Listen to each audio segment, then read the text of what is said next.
If your Emerald Green Arborvitae is turning brown, don't assume it's dying just yet. One of the most common causes has nothing to do with disease, insects, or a lack of fertilizer, and that's exactly why so many gardeners miss it. In fact, some well-intentioned fixes can make the damage worse. Research on arborvitae health reveals a hidden problem that often starts long before the foliage changes color. Before you remove branches or reach for fertilizer, there's something important you need to see. And if you are not subscribed to Smart Gardening yet, do that now, and give this video a like so more gardeners can find it. Browning on an Emerald Green Arborvitae can be alarming, especially when the tree looked perfectly healthy just a few weeks earlier. Many homeowners notice a few brown patches and immediately assume a disease has arrived, or that insects have started feeding on the foliage. Others respond by adding fertilizer, watering heavily every day, or trimming away affected branches. The problem is that these reactions often happen before the real cause is identified. One reason arborvitae problems are so confusing is that the symptoms often appear long after the stress event occurred. A tree may experience root stress during a period of excessive rainfall, drought, compacted soil, or poor drainage, yet the foliage may not begin changing color until weeks later. By the time brown needles become visible, the damage may have already been developing underground. Another source of confusion is that not all browning means the tree is in serious trouble. Emerald Green Arborvitae naturally sheds some older interior foliage as it matures. Deep inside the plant, where sunlight barely reaches, older needles can turn yellow or brown and eventually drop. That's completely different from browning that starts on branch tips or spreads across large sections of the hedge. The challenge is knowing which type you're seeing. And once you understand that difference, it becomes much easier to determine whether your arborvitae is simply going through a normal cycle or sending an early warning sign that something is wrong beneath the surface. Because the next piece of the puzzle involves what research and arborists have discovered about how these trees actually manage water, and that's where many gardeners get surprised. What makes Emerald Green Arborvitae particularly vulnerable is the way its root system functions. Unlike many large landscape trees that develop deep, extensive roots, arborvitae rely heavily on a relatively shallow root system. Most of the roots responsible for absorbing water and nutrients are located close to the soil surface, where moisture levels can change quickly. Research on woody landscape plants has consistently shown that roots need a balance of water and oxygen. When soil becomes excessively dry, roots struggle to absorb enough moisture to support the foliage.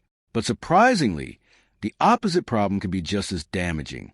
When soil stays saturated for long periods, oxygen levels around the roots decline. Without adequate oxygen, root function begins to suffer, even though plenty of water may be present. This is why many gardeners become confused.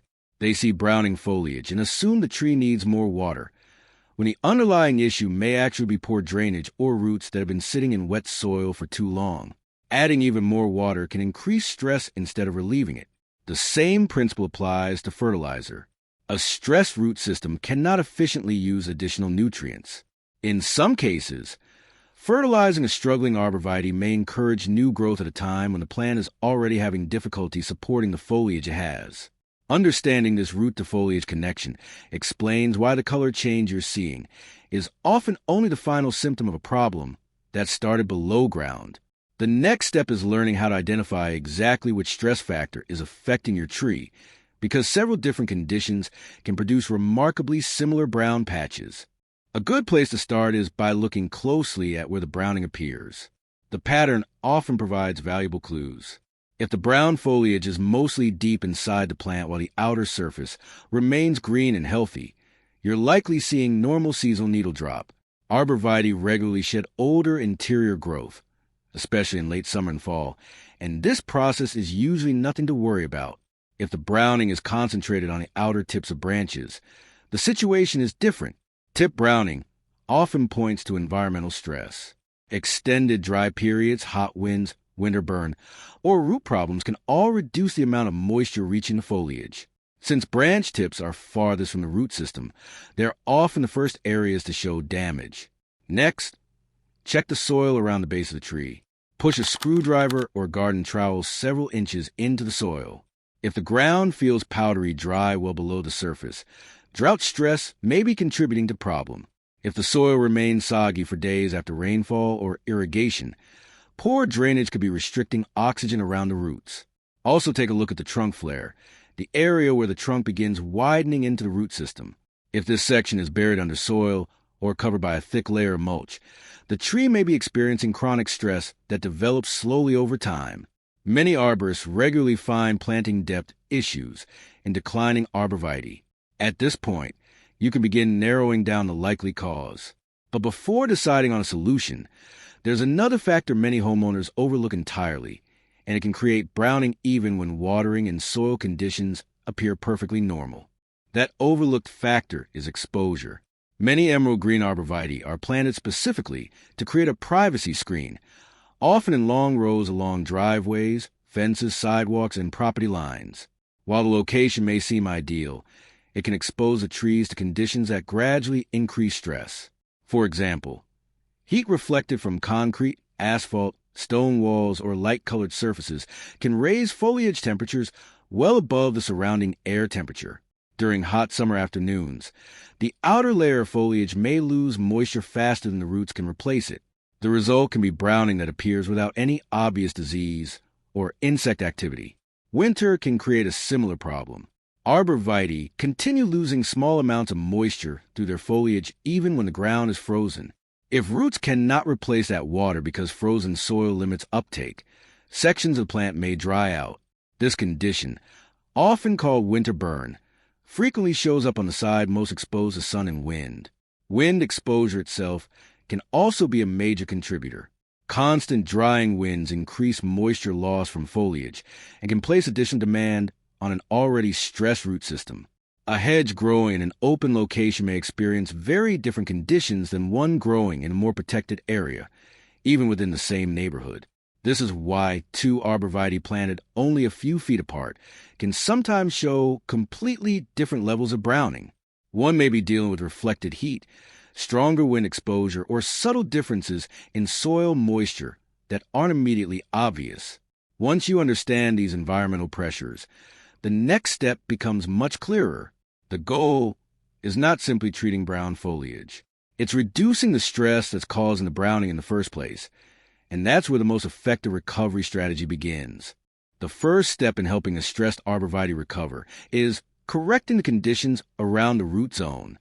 Start by checking soil moisture before watering. A common mistake is watering on a fixed schedule without knowing whether the soil actually needs it. Arborvitae generally perform best when the soil remains consistently moist but not constantly saturated. If the soil is dry several inches below the surface, apply water slowly and deeply. Deep watering encourages moisture to reach the active root zone rather than remaining near the surface where it evaporates quickly. On the other hand, if the soil stays wet for extended periods, focus on improving drainage rather than adding more water. Next, inspect the mulch around the base of the tree. Mulch can be extremely beneficial because it helps moderate soil temperatures and reduce moisture fluctuations. However, it should not be piled against the trunk. A thick mound of mulch trapping moisture around the base can contribute to long-term stress and decline. Keeping mulch a few inches away from the trunk allows better air circulation around this sensitive area. Resist the urge to remove large amounts of foliage immediately. Brown needles will not turn green again, but healthy green growth is still helping the tree produce energy through photosynthesis. Excessive pruning during a period of stress can reduce the plant's ability to recover. If only a few branches are completely dead, those can be removed later once you're confident the underlying problem has been addressed. The priority right now is stabilizing the environment around the tree. And before expecting quick results, it's important to understand what recovery actually looks like, because arborvitae often improve much more slowly than many gardeners expect. One of the most important things to understand about arborvitae recovery is that improvement usually happens gradually. Many gardeners expect brown areas to turn green again within a few weeks, but that's not how these trees typically respond. Once needles have turned completely brown, they rarely regain their original color. Instead, recovery is measured by the appearance of healthy new growth and the stabilization of existing green foliage. The first positive sign is often that the browning stops spreading. If new sections of the hedge are no longer changing color and the remaining green foliage looks healthy, the tree may already be responding to improved conditions.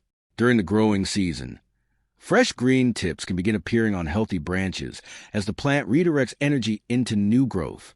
Patience is especially important with privacy hedges. An arborvitae that has experienced moderate stress may need an entire growing season before noticeable improvement becomes obvious.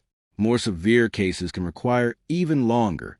This slow response doesn't necessarily mean your efforts aren't working. Trees operate on a very different timeline than annual flowers or vegetables. At the same time, continue monitoring for signs of pests such as spider mites or bagworms, especially if environmental factors don't fully explain the damage. While root stress is often a hidden cause many gardeners miss, occasional pest problems can create similar symptoms and should not be ignored. The encouraging news is that many arborvitae can recover surprisingly well when the underlying stress is identified early. And before we finish, there's one final takeaway that can help prevent future browning long before it starts. The biggest lesson from all of this is that brown foliage is usually a symptom, not the actual problem. Emerald Green Arborvitae often gives subtle warnings long before major browning appears. Changes in soil moisture, planting depth issues, prolonged wet conditions, drought stress, reflected heat, and winter exposure can all affect the root system weeks or even months before the foliage responds. That's why successful arborvitae care starts with observation rather than quick fixes. Instead of automatically reaching for fertilizer, pesticides, or pruning tools, take time to evaluate what the tree has been experiencing. Look at the pattern of browning. Check the soil. Consider recent weather conditions. Think about drainage, mulch placement, and exposure to wind or reflected heat. In many cases, the gardeners who save their arborvitae are not the ones who react the fastest. They're the ones who diagnose the problem most accurately. A few minutes spent investigating the cause can prevent months or even years of decline. If your emerald green arborvitae is turning brown, don't focus only on the needles you can see. Pay close attention to what's happening below the surface, because that's often where the real story begins. Once you understand the source of the stress, you can make informed decisions that give the tree its best chance to recover and continue providing the dense, attractive privacy screen it was planted to create. Thank you for watching Smart Gardening. And remember, healthy roots are often the key to healthy growth above ground.